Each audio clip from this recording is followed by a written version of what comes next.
here we are. Hello, another Saturday. It's exciting. Hopefully you guys are having an awesome weekend. In your part of the world, it might be summer. In my part of the world, it's winter, but who cares? We're all mucking around with synths inside, so does it really matter? Big welcome to you anyway.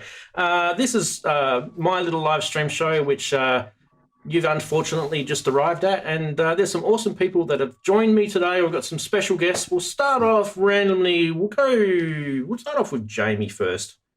Jamie, how's your week been? Hello. Thank you for joining us.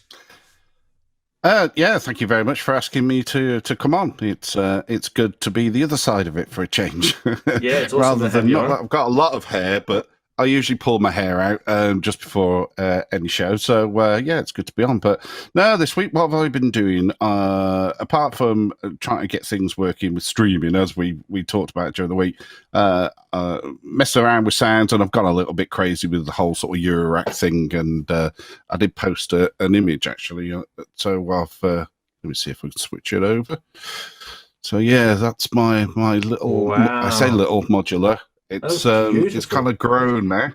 Look at Yeah, those, it looks it, modules. but I'm trying not to just look at the pretty lights though. So I've been making some nice sound on it, and well, I think it's a nice sound. But yeah, that's about it really. And that making some sounds and fitness. I bought a bike, so good man. So Good yeah, man. yes, Awesome. yes. Well, I haven't got it. It doesn't come until next week, but that'll be a sight. So if you see this bright red thing going down Blackpool Promenade, then it's me. You're not unboxing that on the show, are you? Yeah. Unboxing the bike. All right, we're going to say hello to, where do we do next? We'll do Ken next. Big hello to you, Ken. Thanks for joining us. How's your week been? Very hectic, but old stuff as long as I'm still alive, which how much longer that lasts. But you've got some nice toys that you've just got in, and you're fiddling around with them, so can't be that bad. Oh my goodness, it's been interesting because so we were, I won't get too deep into it, but we were talking before the show. I've decided to pull the plug, and I want to get rid of analog mixing out of my setup, and which I know is sacrilege to a lot of people, but with the quality of converters and technology today, you can get such a low noise floor by going all direct to the interfacing and then handling your mixing there, and then I can send out to some outboard gear for warmth. But yeah, so I went all Motu AVB, and nice. I'm not even halfway through the rewire for that, but the goal is 48 channels in and out simultaneous. I'm running into a little bit of some interesting hurdles because they really bury the lead about the fact that when you're running 96K, which I do because I do primarily sound design, when you're running 96K, the mixer on it will only do 32 channels with three stereo group outs, whereas they kind of advertise it as 48 channel mixing with 12 group outs, which is what I was really looking forward to. But I think I found some ways around it. The interface is pretty extremely powerful. So essentially this weekend's going to be rewiring and then playing with my new Casio CZ101. Oh wow, that's a blast from the past, that classic. one, eh? Oh, okay. I'm actually really excited about that thing. So yeah, I would too. Let's not forget about Daren over here in the corner, and big hello to you, Daren. You've got some more vinyl out there in the corner there. How's your week been? Yeah, it's been hot basically, but I know you don't like us saying that, but yeah, it's been hot. Too hot to work in the studio. Blimey. Well, you could be sipping on a nice cocktail there with a bit of ice in it, little umbrella. No, it just melt. It'd be too hot, too warm. I need a fridge or something in the corner. It's Nothing wrong with that. No. Fire fridge. Beautiful. As long as your vinyl doesn't warp, though, mate. It's sitting up next to that window there. It's not that hot, is it? Well, I'm just thinking it might do at some point. It might just it'll just drop down, just melt. Yeah. Like me. All over your synths. Ah, well, poor you. having some hot weather. Why Yeah. don't we go out and sunbake or something? That'd be awesome. Get some vitamin. No, we'll be complaining when it goes cold. Yeah, exactly. You'll be complaining in 6 months' time about how cold it is. Fantastic. Anyway, that's really, really cool. Now, as you guys probably have read, we're going to be doing a bit of a special this week on this show about Hydrasynth, and we will get to that in a minute. So yeah, don't disappear. We do have some regular segments that we're going to come up. Now, when we do the Hydrasynth, I don't have a Hydrasynth, which is one of the reasons why I've got some awesome gentlemen below me, Ken and Jamie, who both own Hydrasynths, to come on the show and also to pick their brains. So we will get to that. And I'm sure you guys are really excited. You can pick Ken's brains because I've only made 2 sounds on it. Wow. So yeah, you pick Ken's brains. Well, the good news is they both got them plugged in. Now, just bear in mind, everybody, that these gentlemen are coming through the internet. I live in the west side of Australia, which is right down the bottom of the southern hemisphere, and it's streaming back out through you. So don't be too picky with the sound quality. We're just kind of more. It's more a discussion, a little bit of a sound demo, but yeah. And then off to those the various channels for Jamie and Ken, and you guys can check out their own content, obviously, because they do beautiful videos as well. But before we go any further, let's jump into our regular segments, and we'll start off with a little bit of humor. Hopefully this works. Yes, we've got FunnySide, and stranger things do actually happen on this show, so don't go anywhere. Starting with this one, yes, Akai has finally released the MPC mouse. I was waiting for it because, some people don't like touch screens. This one looks pretty good. Looks like it's wireless. Don't everyone rush out into the stores and buy one right now. It does have a scroll wheel on there. I don't know what you can use that for. I don't know if it's modulation. I'm not sure about that. Left mouse button might actually cause it to do audio streaming. I don't know. Anyway, moving on. There is some interesting things happening on the internet when we look at buying things. And this is actually a real screen grab from me, shopping on the Thomann website. Hi, Thomann, if you're watching. Not sure what happens when you buy things and ship it to Australia there. A little TD3 is not a very big item. And it's certainly not $142 worth of shipping. That's crazy. So, Thomann, you may want to, as we do like to say, I have a little video lined up for this. Let me see if I can turn this off. I always get stuck, don't I? There we go. Ergonomic chairs, 4 of them. What do you want? 180. He's dreaming. Dad, 450. For jousting sticks, tell him he's dreaming. That's right. Tell him he's dreaming, because if you guys think you're getting $142 out of me just to post a tiny little TD3, which is not even a kilogram, to Australia, you are dreaming. Anyway, moving right along. Yes, the EDM fan, that's right. The biggest EDM fan on the internet. Get it here. This is the one for you. Yep. Daren, this might actually work well in your studio. I need it. Yeah. You've got some EDM fan. Yeah, it would probably... Hey? It'd probably blow off everything off the shelf, but yeah. Geez, this is getting worse each Get week. 2 of them for stereo. Dearie me. Now, look, the only thing I'll say about this EDM fan, you got to be careful that you don't blow it. Next, right, we've got this one. This one came in from Andy. Andy's not here this week. Best wishes to you, Andy. I know you're away and enjoying yourself, but this is another EDM joke. Dearie me. Genres, don't we just love them? I like that one. Okay, that is it for FunnySide. Were they a complete train wreck, gentlemen? What do you think? I love trolling my friends that are really into EDM and all the subgenres therein, just because there are so many and I'm so aware of the majority of them. So I just always call them techno and just to take them off, and it always works.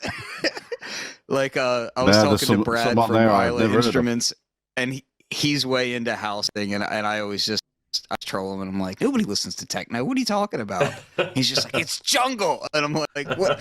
Yeah, nobody listens to techno. That being said, I do love quite a lot of that music. I'm just not up on all the subgenres. Oh, there's too many. No. I don't even know what half of them are. I mean, what is trap? I just go with house and techno. Trap. There's that many subgenres. I've It given up. covers it all, doesn't it?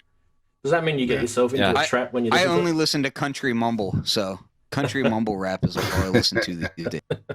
Let's have a quick look at Hey, what the- maybe we could do something different. You know, like country singers, they always singing about their trucks. We could do the same about synthesizers. You think there's I a new don't? genre for you. Yeah. The only difference is that nobody listens to it. We could do that. Let's have a little what the chatties are saying. Yes, Popatron. That's right. Yes, good stuff, gentlemen. Anyway, we will move on to the next segment, and I believe we do have a stinger for that. Hopefully that works. We got some news. Yes, we do.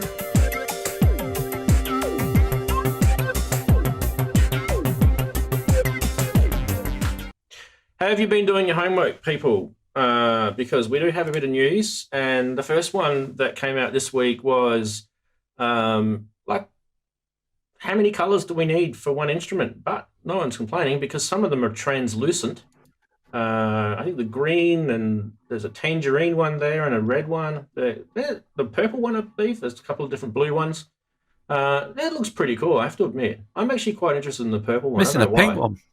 They are missing a pink one, I reckon. I was trolling Inky about it during the week, so I don't think she caught on because they were missing it. Anyway, TD. They should just have it. TD3. Sorry, you carry I meant to say RD-6. No, you go, Jamie. What did you want to say? No, what they are missing is a completely transparent one. Yes. No colour at all. Be nice if Behringer had a bit of transparency. Yes. Anyway, we should talk about this. It's apparently shipping now.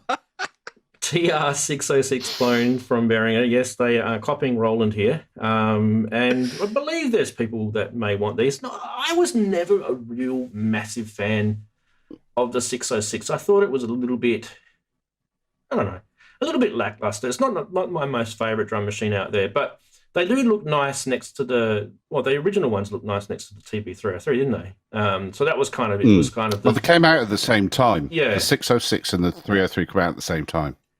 The good news is they are in stores in about 2 to 3 weeks. Lots of colours to choose from. I haven't got a price, but I've been rumoured to be told that they're expected to be about the same price as the TB3. Quick reaction from, we'll go with Daren. Daren, what do you think of the the RD-6? Well, for the price, and it's retro style, isn't it? Retro sound. Why not? Yep. It'll be all right for playing live, because that way, if you break it, you're not going to worry about anything, are you? You can have that on the TD3. For the bit price, of, yeah. Acid. Can't go wrong, can you? Can you want to have a quick reaction to... My first instinct, and I tried to do it in time before you got to me, but I forgot I'm using a stupid search engine because I'm trying to save the planet, and I'm not using Google. I wanted to see the price on the current... I'll type it in. TR-606. So my first thought is that I'm not a huge fan of the 606 to begin with. Like it doesn't offend me, but I'm not a fan of it, and there's not a ton going on with it. So yeah, my thought is like, well, for probably just a few bucks more, you can get something like a Drum Brute Impact, which in my opinion is fantastic. Like that drum machine just kicks ass up and down the street. And it's small, and it's just really cool. So like, it doesn't bother me that it's there, but I'm like, would I ever spend money on it? Like, even though it's cheap, I don't know. Maybe to try to do some weird modifications to it. There have Like, been some, I would buy one just to break one, basically. That's actually a good point. There have been some hacks on the TR-606. So you can put CV and stuff in them. So then there's companies out there that do that mod, and that kind of craze it up a bit. Like you might be more interested in that, Ken, if you got someone to mod an RD-6, whatever they call them, TR-606 clone. It might actually be more beneficial. You chuck it into Eurorack or something. I'm offended. I'm offended by the green casing because I feel like it's an attack personality. So it's like, oh, you want to buy this, don't you? And I'm just like, no, I don't. But green. The green. All right, we got more news. We've got more news. Jamie, I'll skip you for that, but I will come back to you with the next one. Okay. This one here is the TR-8S, and yes, there was a firmware update that Roland brought out they were supposed to bring it out on the 808 day, I believe. I think it did come out then, but it kind of sort of snuck under the radar with all the other stuff going on. Anyway, the benefit with this is there's a new FM synth engine in here, so I don't know whether they're cutting and pasting the code that came out of the System 8 and putting it into everything else now. I'm sure there's a bit of sort of that going on with the Roland engineers. But anyway, it's got new presets, new reload function, new FX, new improved workflow, and more. I don't recall if anyone in the sort of main group of people that we deal with here actually has a TR-8S. I know Berg used to have one. And he comes on here regularly. So, yeah, Jamie, did you know much about the TR-8S? What were your thoughts on that? Yeah, I did. I had one briefly. I sold my TR-8 and I picked up the TR-8S. And, it's the last one that had ACB on. The MC707 came out shortly after, or not long after, but that's purely synth sample-based. There's no ACB on that. So for that, it's great. There's those all the expansions. The TR-8 are on there. It's not really on the top level anymore. Things are a little bit deeper. You've got really one knob. I guess the thing with it was to do with anything to do with pitch. You couldn't just plug a keyboard in and play something, chromatically. So it kind of sat on the side for me a little bit, but that's more to do with me rather than any issue to do with it. So yeah, it did sound good, I must admit. And of course, you can send it all over USB. It's an audio interface. So, but this FM thing, it's good that Roland have actually carried on updating it. Because we know what Roland used to be like with just dropping everything, which the ACB seems to have be a thing of the past now, in favour of their new cut-down versions of the code or whatever it is they're doing. So, but it's good that they've looked back to it. They did that with the System 8, actually. That was out quite a while, and then they dropped the FM update, which was fantastic. That was really different. Yeah, it totally brought that synth to life. So, yeah, it's a good thing that they're doing it, actually. Yeah. Should we have a look? Thing. We should have a look, I think. We do have a little video. Now, hopefully this doesn't break any copyrights.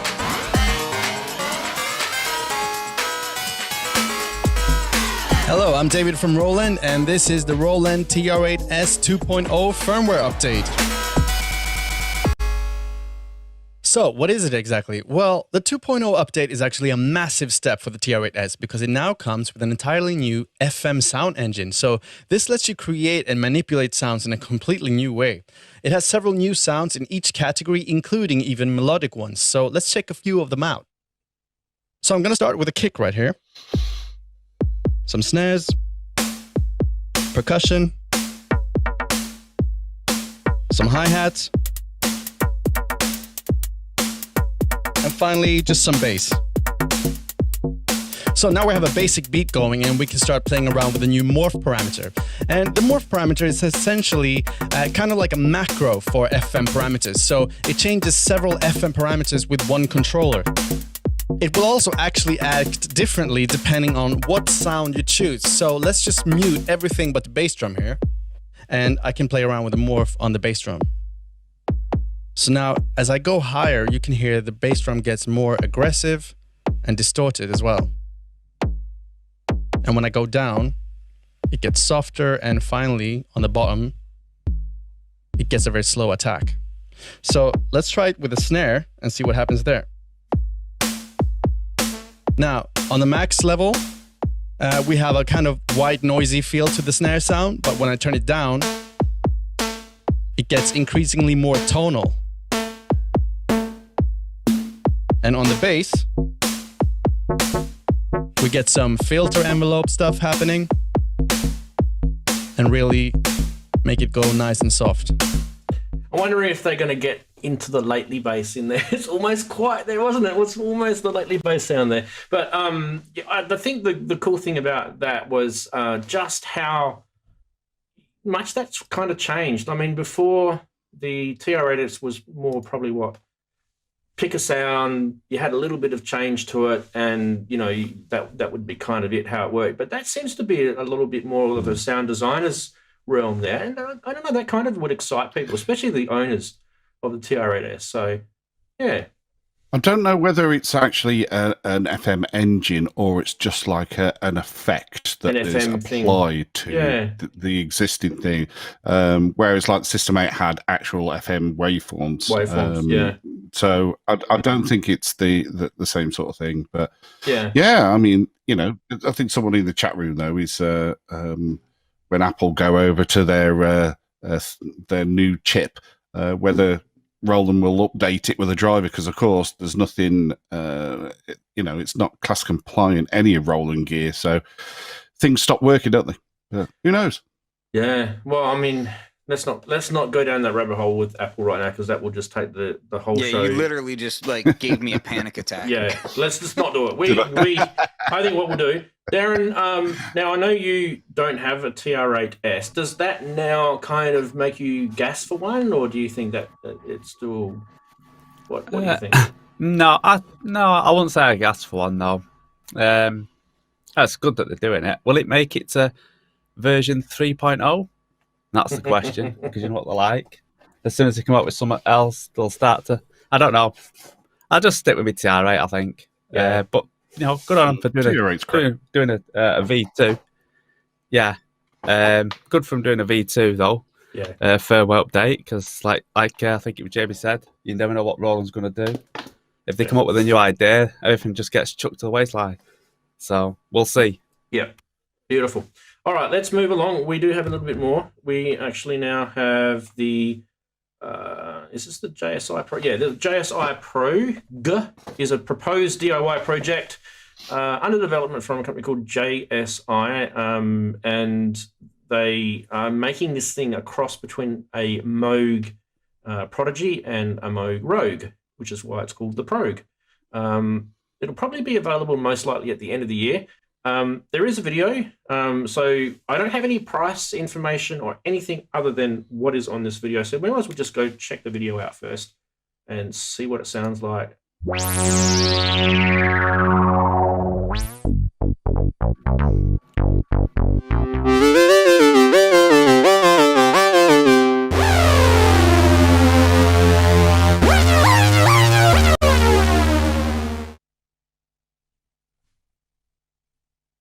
All right, we won't go any further than that because there's a massive long 18-minute video, but I will make sure you guys get to look at that in your own time. And that first sound, I was going to start singing Spaceman. Yeah, it sounded similar. But don't forget, it is modelled after the Prodigy, and quite a common sound in a lot of records in those days too. Is it just another mono synth? Are we getting browbeaten by monosynth guys? Do we need any more? Are we kind of at the end of subtractive monosynth? Ken's put his hand up. Let's go with that question. I'm trying to be nicer about cutting people off because I'm really bad about that. So I apologize to everyone for my entire life, not just this show. But the thing that immediately popped into my mind is that this is not the first time this project has been done. I don't know. What was the name of the company that's doing this one? JSI. JSI. Okay, so let me share my... Actually, let me pull it into a separate window. I want to pull this up real quick. Mm-hmm. But there's another one of these done rather recently, and this was also not the one. Share my screen, application, when I show you this. So, this right here, Eurorack Prodigy. And this is, kind of the same idea, but it's Eurorack, right? Mm-hmm. And there was another one like this as well, and there's also Rogue, Rogue copies like that. So this is not, to me at least, it's not super new. The fact that it's in a standalone box is fine, but I think that that's been done before as well. That all being said, I like the way this thing looks. The sound is good. I didn't see a price point. I don't think that was announced yet, was it? They haven't given it, no. Yeah, so to me, if the price is right, which I'm not expecting like Behringer price points or anything like that, but if the price is right and the build quality is good, I'm all for it. I really like having characterful monosynths, and this one is one that's kind of like the SH-101 where you have the one oscillator and like everything stays tight because of that.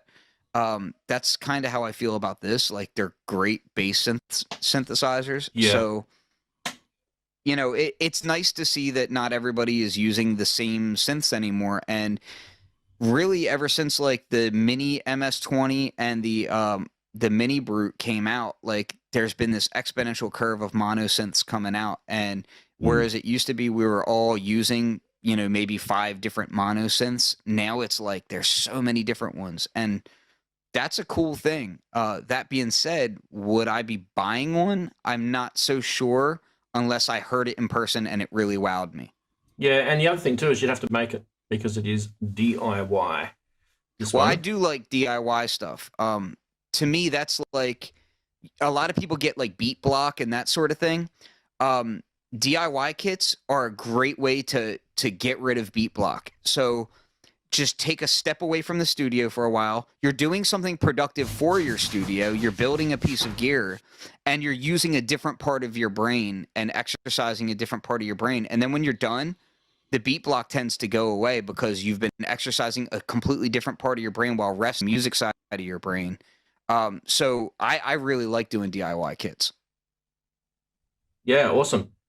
Beautiful. I just put that up on the screen while you were talking, Ken, because I thought people could have a kind of look it over and see what the project may entail. Apparently, it's going to come with the the case and the knobs and all that sort of stuff.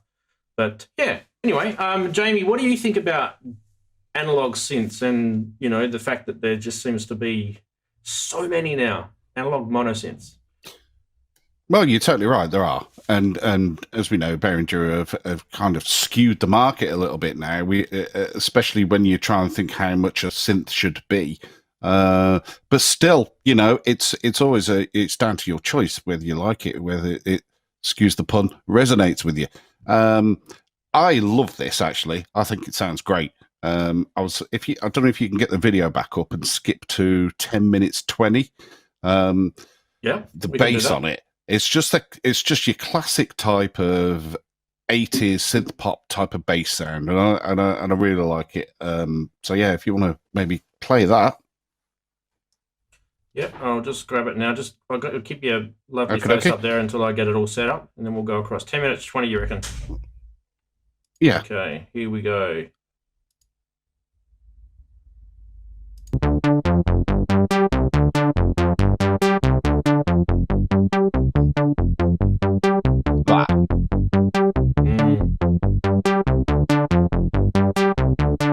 Nice punchy bass, and one of the very Moogy sounding, isn't it? Oh, it is definitely. It's definitely juicy. Yeah. Notice they've got that release switch too. Yeah. Because that very typical of the Moog stuff, isn't it? That they've got the different sort of envelope set up where they've got the decay and release in the same, because it's like a audio tapered type logarithmic potentiometer in that setup. So that's probably why they've done it. And you've got that switch that will enable you to, excite that release. Well, it's more. mini Moog. Yeah. That was kind of like that, really, the mini Moog. But no, there's a couple of good things on it. You can sync the gate on there, so you're essentially for things like bass sounds. It's not re-triggering; it's re-triggering the phase, so it's not sometimes when you can play a bass sound and it'll go in and out of phase and you'll lose some low end, you can have that synced. So it's great for bass sound. But yeah, I mean, it depends on the cost and how difficult it is to, because if myself and soldering, I'll end up burning the house down. So it depends how difficult, but I love the sound of it. So yeah. But it's like you said, it's tricky. There's so many that have come out. Do we need another monosynth that you can't save patches on, blah, blah, blah?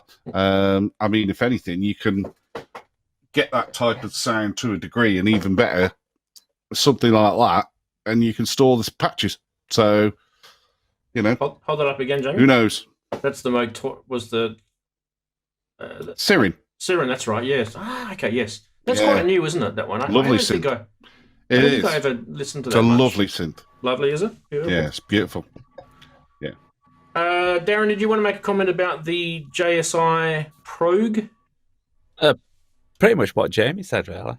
It sounds nice, and yeah, you can have as many as you want because there's so much. It's the more the merrier, I say, because then that way, everyone can, it's not obvious where the sounds are coming from, is it? And, that's a good point. It looks good. It sounds great. Beautiful. You can't just say it's coming from a certain synth these days. Yeah, and that makes it harder for people to, you get those questions on the forums. What synth did this guy use? How many times have we seen those questions? All right, let's go. Well, that's the thing. That's what's a little bit different from, because back in the day, when all we could afford was like an SH101 or something like that, we were separated from the professionals because they had all the top gear and access to it.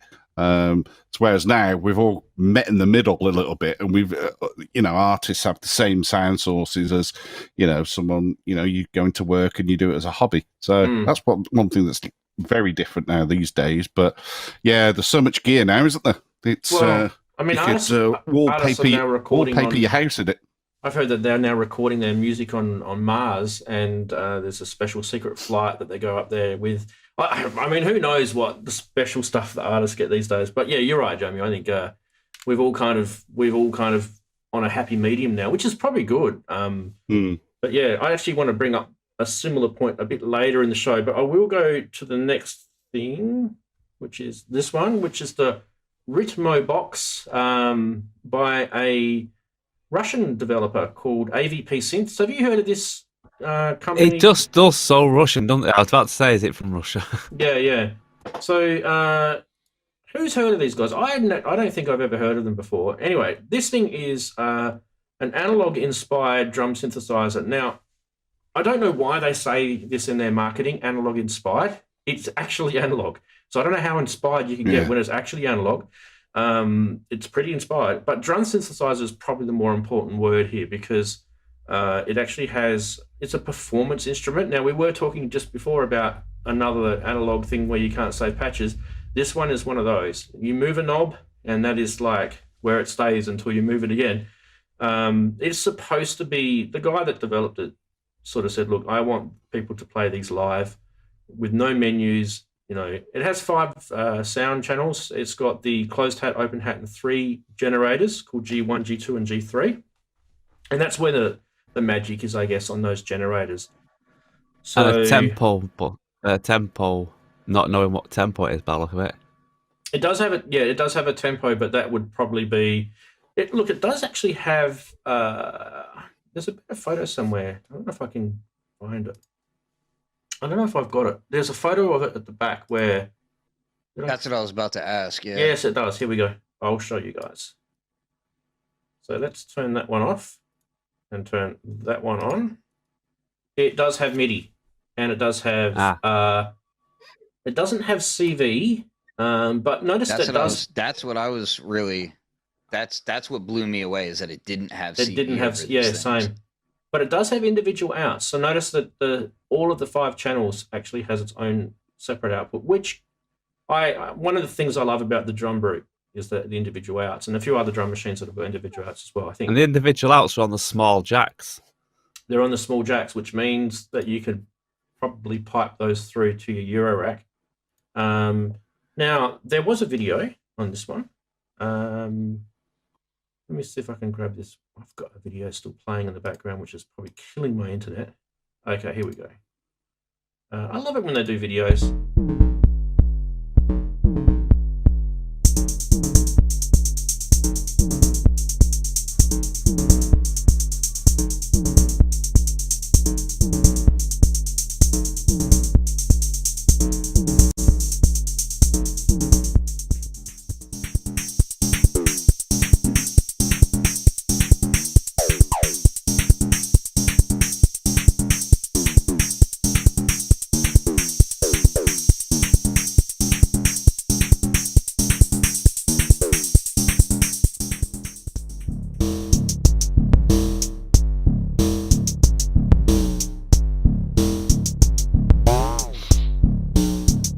Really sounds like when I'm listening to that, I'm losing my mind because I'm trying to put the name. But you guys listen to that. Was there something like a drum machine that really just sung out to you just then? It sounds similar to something I've heard before.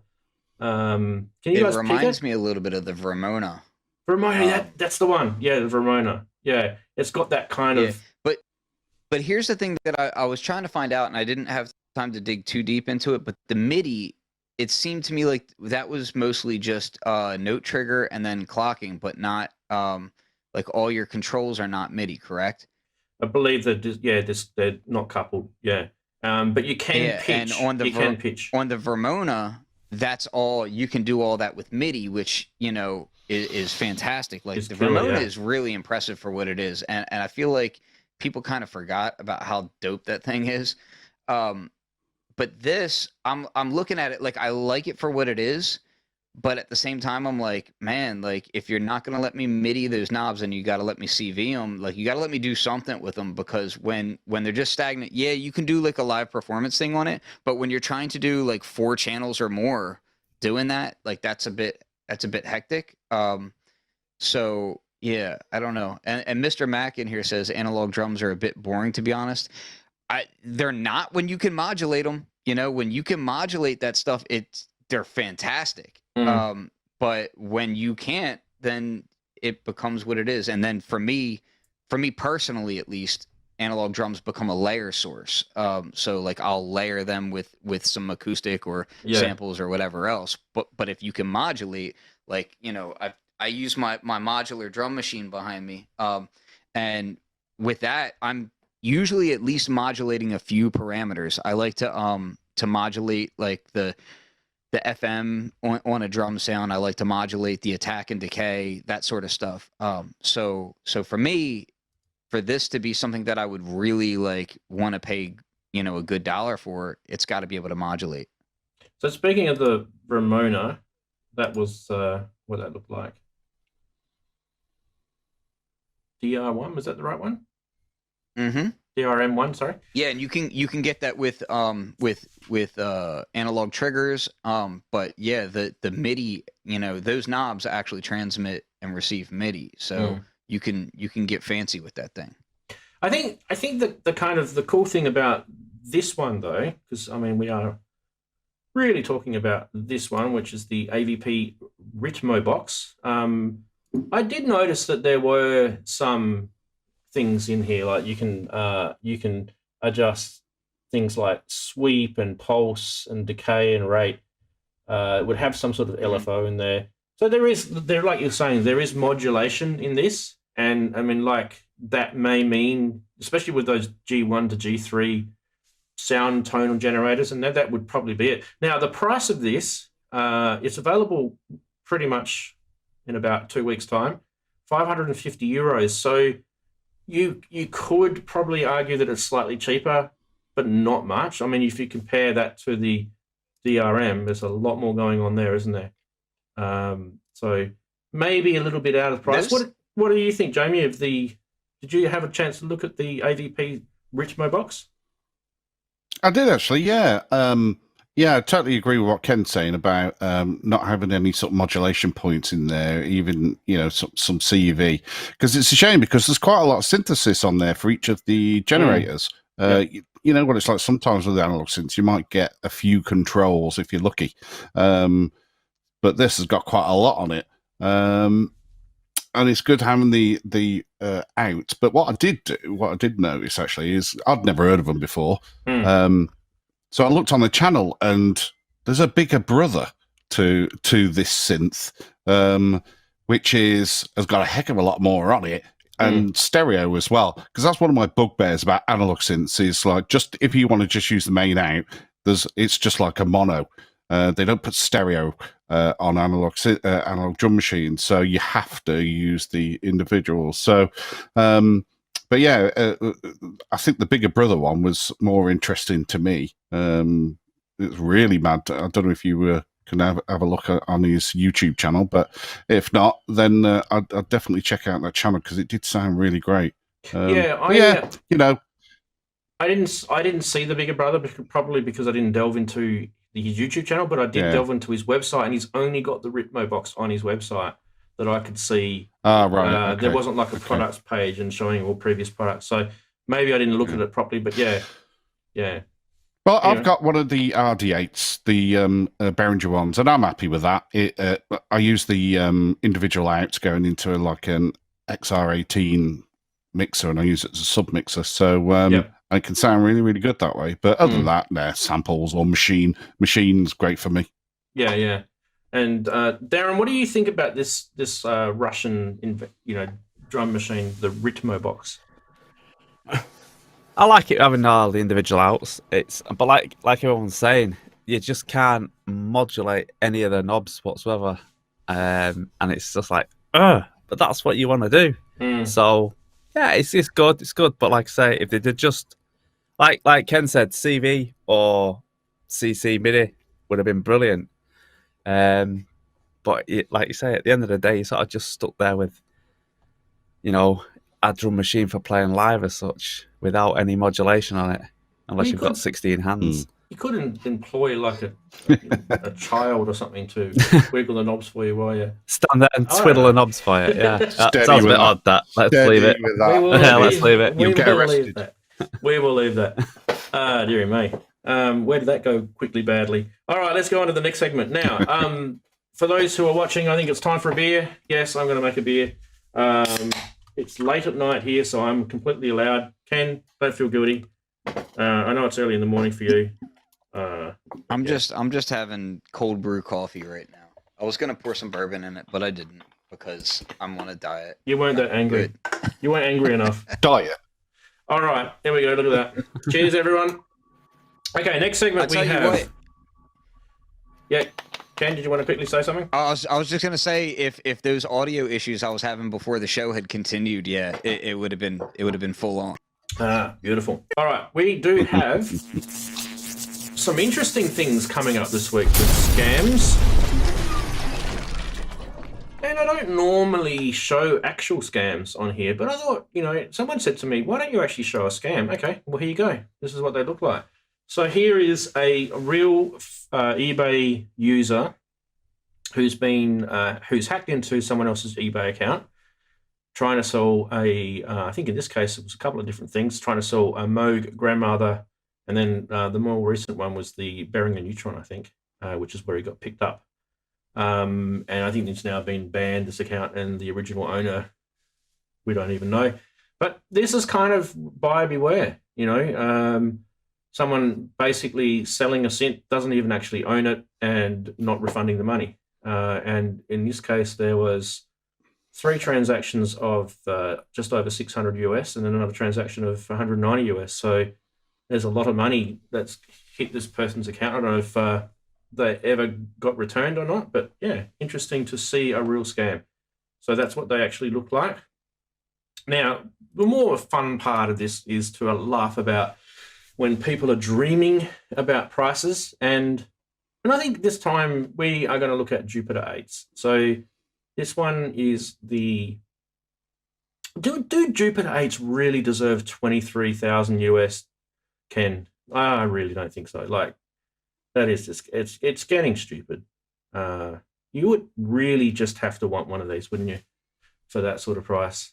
It does look like it's in fairly good condition. I don't know. But yeah?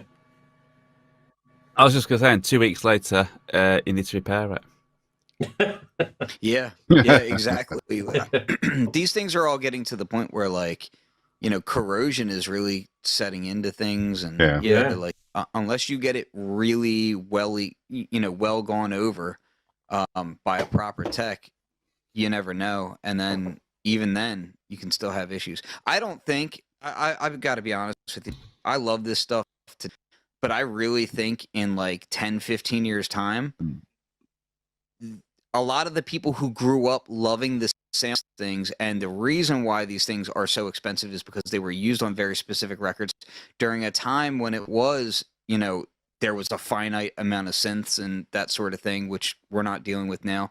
I really do feel like these things are going to start dropping in price drastically. Like, I don't think they're going to hold value, past the era of, those people really being in the, having disposable income like that and that sort of thing.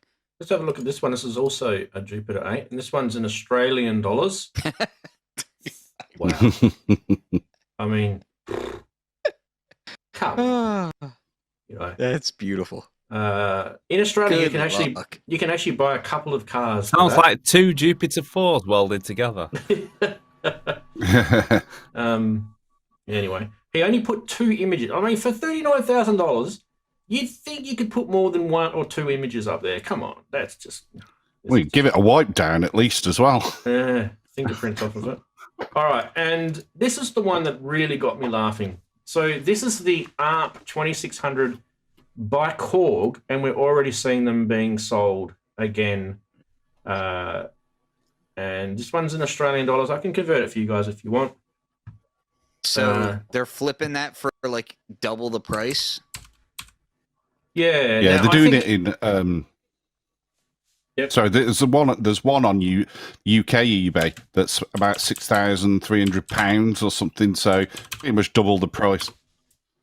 That's 8,000 US, Ken. They were 4 brand new, right? Yeah, so that's double the price. Yeah. Good Lord.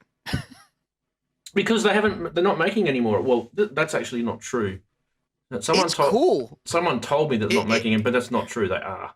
If you rang up Korg and said, I want one, they'll make you one. It's a cool synth, man, but here's the thing. Like, nowadays, like, if this thing had come out a few years ago, before like the explosion of affordable synths and Eurorack and everything else, then I could see it. I could totally see it. Yep. But nowadays, with the current situation, man, like, it's just I have it to have it kind of thing. And if you're paying that kind of premium on top, it's just like, well, you're paying that and you weren't even in the know about it when it first dropped. Like, what's the point? You must not have cared that much if you waited till now to get it. We've got nothing against French people. I think they're pretty awesome normally, but Mad Sparrow in Paris in Francais, I think you are having a laugh, definitely. What do you reckon, Daren? Are you going to buy one of these? 8,000 US? I know you might want an app. Yeah, I think I'll pop that on my next purchase list. You can just pop it on, you don't even need a window. Just pop it up near next to your window there, and you got room. I can't even fit anything in there. I'm struggling to put the 12 inches up. Yeah. Darren's house cupboard. Awesome. All right, we've come to the That's best. just full of. We've come to the best part of the show, everybody, and that is finally we get to talk about Hydrasynth. Now, Ken, there's a new firmware update. We've been we've known about this probably for about 2.5 weeks now, haven't we? So, do you want to just run us through a little bit about the new firmware update of the Hydrasynth, and we can ask you questions and stuff as we go, I guess. Yeah, give me half a second here. I'm just gonna try to, I've got the other camera here, so let's see. Oh, and then this and this maybe. Oh, look at that! Yeah. Hey, is that the A10? I wish yeah, I don't know how to save like presets in the A10 to make that window bigger, like the picture-in-picture bigger, to save it that way. Like, I know how to make it bigger, but I don't know how to save it that way, and I really wish I could. You use macros, but it's okay. We can talk about it another time. Yeah? Yep. Okay, well, we'll talk about that later. But anyway, so hopefully everybody can see this stuff. Yeah, let me move this out of my way. I'm sorry. I've got some stuff.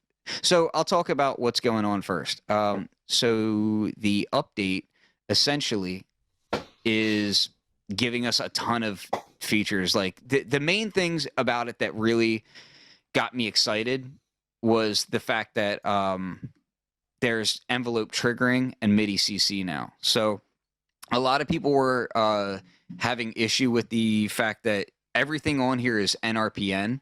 And when I say everything on here, I mean the entire synth. Even things that you can't get to in the modulation matrix, you can modulate via NRPN, right? But that wasn't enough for some people because not all DAWs properly handle NRPN. So now you have MIDI CC mode. So if you go into your system menu here and you go down, you can go to, I have MPE on, I'll turn MPE off. So when you're in your parameter TX and RX, you can turn that to CC and you're good to go as far as that's concerned. Sorry if my camera's shaking. Apparently my kids are jumping around on the floor upstairs. So that's pretty awesome in and of itself. And the enveloping is what really like gets me super excited, and I'm going to show a quick example of why. So now when you're in an envelope, right? So I'm in the amp envelope here, which is envelope 2. When I go to the third screen, we've got our trigger sources, and you have 4 trigger sources, and in addition to that, a tap trigger as well. Okay. What I can do with that is, in this particular patch, I'm not using this envelope at all, aside from just turning the sound on. The note on is hardwired for just this one envelope so that, you know, you can get your sound. But if you look at these different envelopes, I have different shapes going on here, right? And what they're doing is they're actually going to the mixer. So I'm using the mixer as a VCA. And again, this is a monotimbral synth, but using these triggers, you can make it do, multiple lanes. So check this out. I should probably turn it up.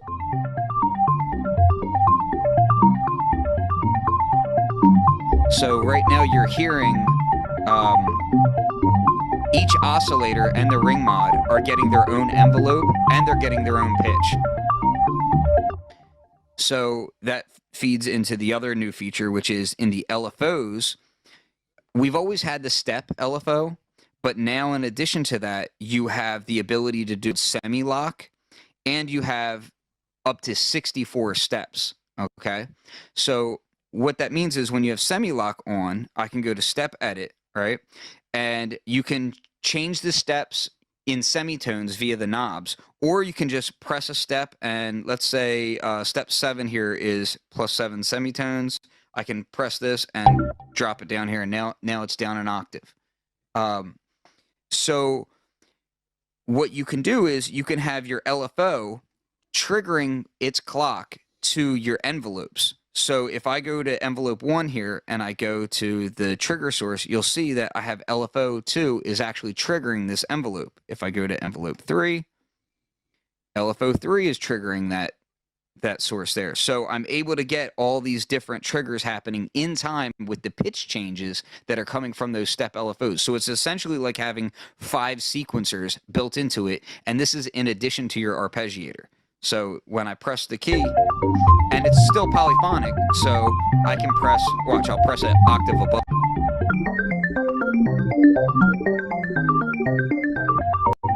Now I can go to voices. That was in unison.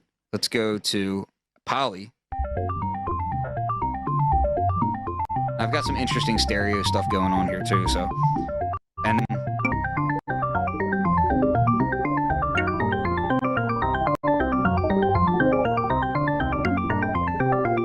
so you can do multiple lanes in that way, which is really super powerful. The filters are new in here. There's a bunch of new filters. I actually, just as the Thriller was done, I was fortunate with the, with the modeling of these filters. So some of these filters actually come from my personal synth collection. The LP8 and LP1 is modeled from a digital synth, and that the team really liked. So we wanted to kind of get that and then kind of expand it. Like each model that gets put into here, not only is it modeled, but then it's tweaked to make it make sense in the Hydrasynth, to make it sound really good. So the STN filters are new, and these are 12 dB per octave filters with a very raspy resonance. So I might be able to guess, you know, what kind of synths they come from. Let's go to an initialized patch real quick, just to give an example real quick. So this is a really great example of why these filters are important to the synth. Okay, because you already have 12 dB per octave filters in the synth, but the additional models are not just more of the same. They're actually models. So check this out, right? So I'm gonna bring the resonance up. All right. So now I'll keep it a little bit low here. What I'm going to do is I'm just going to change to a different 12 dB octave filter in here so you can hear the drastic difference between these. So let's go to the ladder 12. You hear the difference? Now, I haven't changed any other setting aside from the model. You can hear how they're all different. Drastically different resonance on this. So when you're shaping your sounds, like the resonance of the TN12 is a much higher pitch. So like we'll go to like, let's say the MS20 one here versus the STN12. Very, very different sound. And then of course you have a bandpass of that. Let's go back to that. You also have a high pass. And of course, then you have your LP1 pole and your LP8 pole. The really important thing about the 1 pole and the 8 pole is that they don't self-oscillate. So you can get kind of crazy with the modulation on them. You can push them really hard, and they won't self-oscillate, so they won't kind of muddy up anything. If you're like, it's really, really great for doing future bass sounds with the 8 pole. It's just really like, here, we'll do this real quick. So when I give this just a little bit of attack, a little bit of decay, we'll drop the sustain down, you know, just a very basic kind of patch. And we'll do this. And really when I do this sort of thing, I like to have my oscillators down just a hair. Okay. And then we'll give it a little bit of envelope.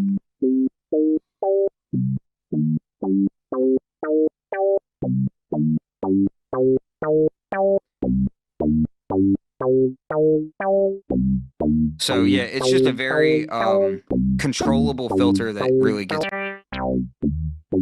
pretty damn beefy. And then of course the 1 pole is going to let more of that bleed through. And then if I go back to like these other filters,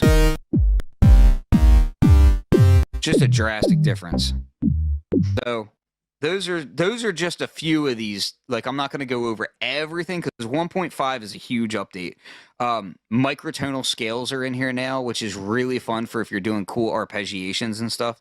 You could set microtonal scales up, and it's just like, it's really beautiful. That kind of thing, I personally, I've only messed with in my Eurorack before, but in here, I mean, you can just do so much crazy stuff with the envelope triggering that it kind of feels Eurorack-ish in a way, where you're, you know, modulating things from LFOs and triggering things from different sources. One last thing that I'm going to show really quickly, and I know I'm missing the features from 1.5, but in the effort of getting to the discussion, distortion is new, and distortion is something that was asked for quite a lot. So now we'll bring this up. Let's go to, so the distortion is pretty awesome. This actually, there was a lot of work that went into the parameters here, how they affect the sound. is pretty drastic. You can really thin out a sound if you want to get that thin industrial style distortion. You can really change the curve and the symmetry, the asymmetry amount can make it really harsh. So you have a lot of control with that. And, you know, there's 3 presets, I believe. Yeah, 3 presets in here. So just super useful. I did a, I was working on a patch and kind of a real patch just fell out of this thing. And I'm sure Jamie could play this way better than me, but I was able to do the Daft Punk defunct sound like so easy with this. And yeah, it's just huge update, man. Huge update. So I'll throw it back to you guys for a bit here. Yeah, that's really cool. I mean, I was just sitting back whilst all that was happening, Ken. I was crossing my fingers because a massive rainstorm just hit here. And I don't know if you know, but my internet connection is actually a microwave link. It relies on line of sight to, I'm about 7 kilometers away. What is that? About 3 or 4 miles from the city where the tower is. And yeah, it's a pretty heavy rain. So you can probably even hear it. I don't know if you can hear that. Yeah, I do hear it actually. Yeah. Yeah, it's smashing up against the window. Anyway, and we were just impressed about how good those filters sound, and not only that, the actual quality of the sound coming through over your video call is also impressive. So there's a whole bunch of things that kind of makes me proud. So Jamie, on your side, have you got the new firmware update on yours yet? Yes, I did upload it yesterday, actually. I put it on. Not that I've really done much with it. To be honest with you, I haven't really done a great deal with the synth as a whole. I bought it, you know, a while back. But, you know, how I work, I just get a synth and I work on it for quite a while. And, you know, it's one synth at a time. So it was all the Moog 1 I was doing on. But, yeah, I'm kind of onto this. And, yeah, that feature that you just showed, Ken, about having those multiple lanes for one going to oscillator one, another for another, and then creating different, you know, melodies for each one. That's really, really powerful. That I didn't realize it could do that. So that's impressive. And it can do that at low audio rate. Yeah, no, that's really crazy. Like when you start ideas. doing that stuff, you can actually create like wave shapes out of it by doing that sort of thing. It's really interesting because you already have looping of the envelopes. Like that's one of the really interesting things about it is like, well, I can already loop my envelopes. If you go into the second page here, you've got envelope loop, and you can tell it how many times you want it to loop. You can go to infinite, or you can have it loop just like sometimes I'll do it like maybe 4 or 5 times to do like a kind of rhythmic thing. But with this, what you're doing is, and here's a really, really cool tip, not to get too sidetracked with it, but so when you're looping, when you're triggering it from another source, right? For instance, what I'll do here is, let me just show you this example, because Jamie, I think you're going to really like this. So right now, that's looping, okay? Now I'm going to set that to LFO3. And it's going from the clock of LFO3, right? It's not the shape of LFO3. Yeah. So you get what I'm saying. So now I'm going to turn LFO3 up.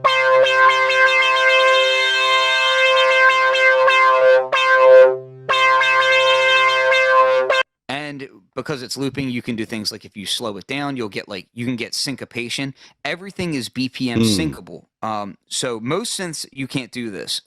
Most synths, you can't BPM sync your envelope stages, right? But this one you can. So if I turn on BPM sync, let's say I have the attack is going to be a 30-second, right? And the decay, we'll say, is a 16th, right? Yeah. And we'll do release as a 16th. Now, the LFO, I have BPM sync on, and I'm going to turn that to, we'll say, actually, we'll do like an 8th triplet, right? And then if I turn that, drop it down,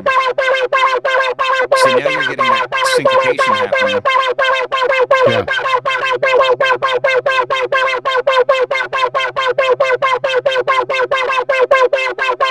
So you can get like all these really crazy rhythmic patterns and things that you can do with this that are just Yeah. really impressive and make you think about creating rhythmic patches in a totally different way.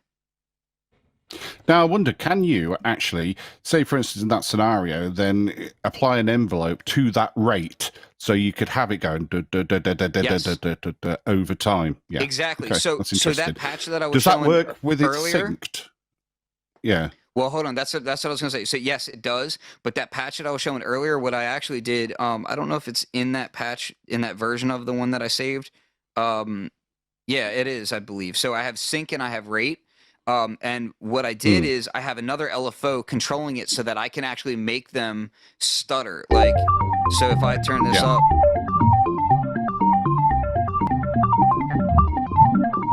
Yeah. So I can do it like this, and then I can change the crystal amount, and then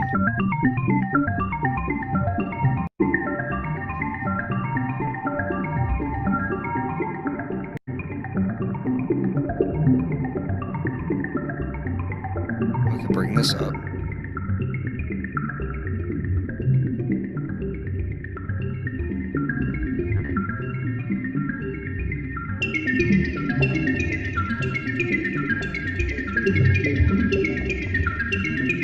So you can actually cause them to kind of play off of each other.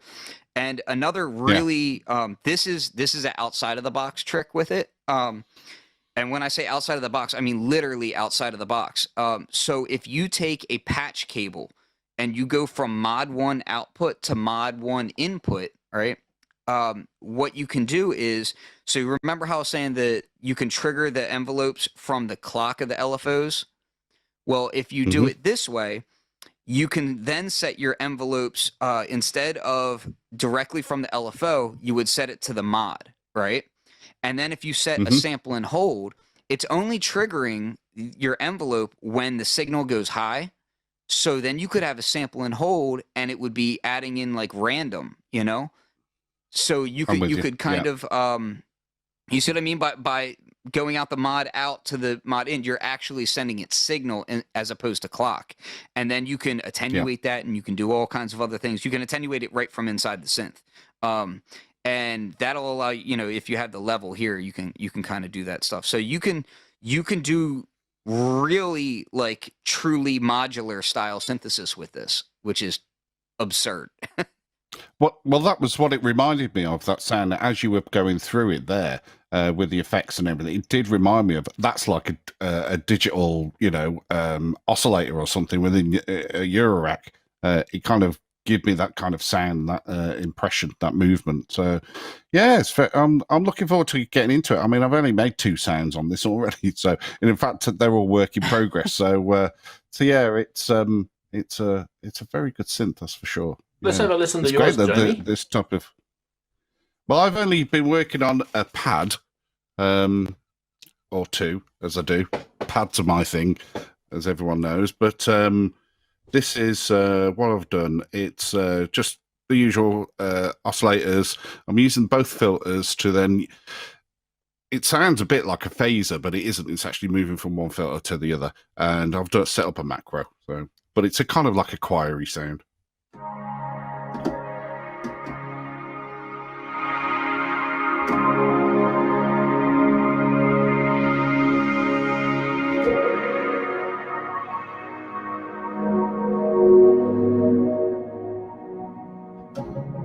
And then I've got a bit of chorus on the mod wheel.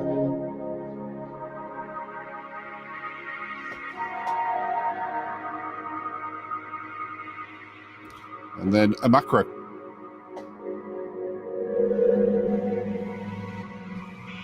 Wow.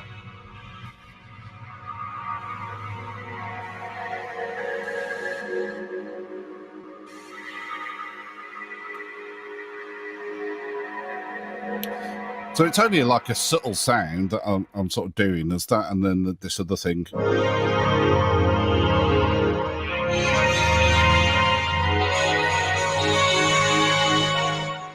but this one's only took me only worked on it a minute or so. So it's just really this one, but it's filling up the macros. The macros on here, there's just so many, that you can sort of Jamie, mess around with.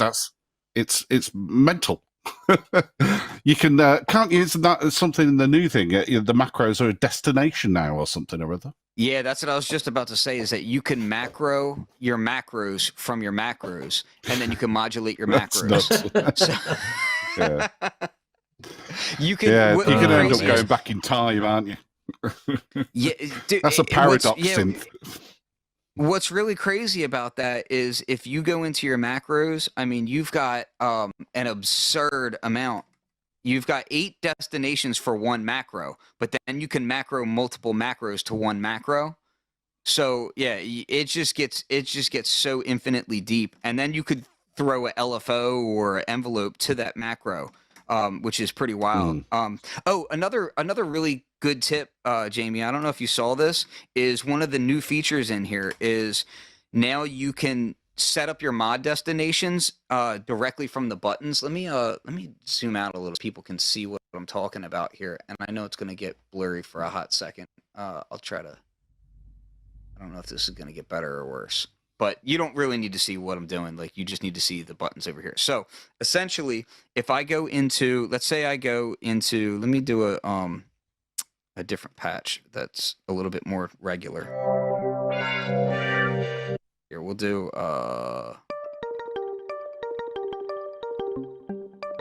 okay. So if I want to, say, modulate my decay of my filter envelope, right? Previously, you would press envelope 1 and then press what you want it modulated to, and then you'd have to scroll to that decay in the mod matrix. You don't have to do that anymore. Now I can press the decay parameter, and I can press LFO3, and excuse me, I think I had that backwards. So I can press and hold LFO3, and then press decay, and now I'm in my mod matrix and I'm on decay. So then I can just adjust it, and it's automatically doing that. That's good. And that's good because it's a very deep synth, and it's even deeper now with this update. So things like that, the shortcuts really sort of help. So sorry, I'll move that over. So what I was wondering though is there any? Have you heard of anything? Maybe if there will be some kind of editor to come out. Not really for the destination sources and destinations. There's the thing, because it certainly would help her to be able to see that at a glance. I suppose it's probably top secret to be able to say anything like that, but it certainly would help. To that point, I'll just say this: I would really like that. ASM doesn't comment about what's possible in the future or anything. Like, they don't speculate, which is a good thing in my opinion. Yeah, true. Then True. Yeah, they're not left offering something hanging that might not happen. Yeah. But I can also say, in truth, I honestly don't know. I hope so. I want to see that. But that I agree that would be great, because like one of the synths that I love is the Ultranova, and I loved having that editor on there. Whatever issues they had, as far as keeping it updated or whatever aside, I really enjoyed that editor. And it was beautiful too. I don't know if you guys have ever used it's that. really that editor's awesome. It's purely a selfish thing for me, because I'll be making maybe 100+ sounds for it, so doing it one after another gets a little bit tiring to go down into each parameter, and I never ever create templates for myself because they end up all sounding the same. So I do everything from in it and do all things over again. So, but being able to see on screen, I mean, for instance, I've just been doing a little bit with the Argon 8. It's not the best synthesizer in the world, but the editor, having that just in front of me to do all the modulations, is so quick. So that would certainly help me, but that's purely selfish because I do so many patches. I guess if you're just tweaking and doing a few things, then I think there's other other use cases for an editor like that as well. Like if you're saving, if you have a proper VST editor, you can save inside your DAW, and you know, you can do things that way. So it helps with musicians that way as well. At least in my opinion, I personally really, I would love to see that. That's like, if you were to say, hey, what's like one of your main things that you would want? Now it does pretty much just so much. That would be, you know, more of that stuff. But I will say with the MIDI CC stuff now, it's a fantastic MIDI controller because, I was doing some stuff with what is it called? The Synclav, the V Synclav, and the what is it? The what was the other one? The other Arturia, the organ one. Anyway, I mapped out things on there. Now, every single knob. No, their other one. I forget. Anyway, doesn't matter.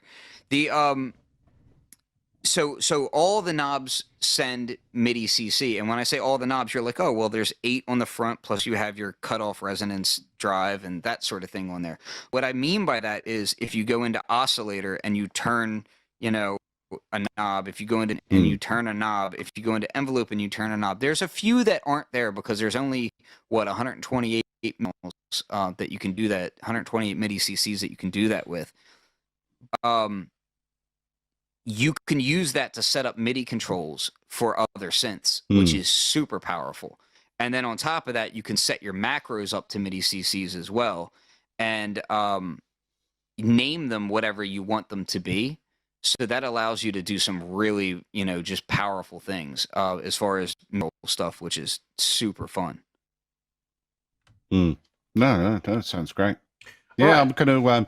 I've put the Argon 8 to one side, and I think that'll be staying on the shelf for a while now. So I think I'll carry on and with the Hydrasynth and make the sounds for that. Yeah, so. I've still got my Argon 8.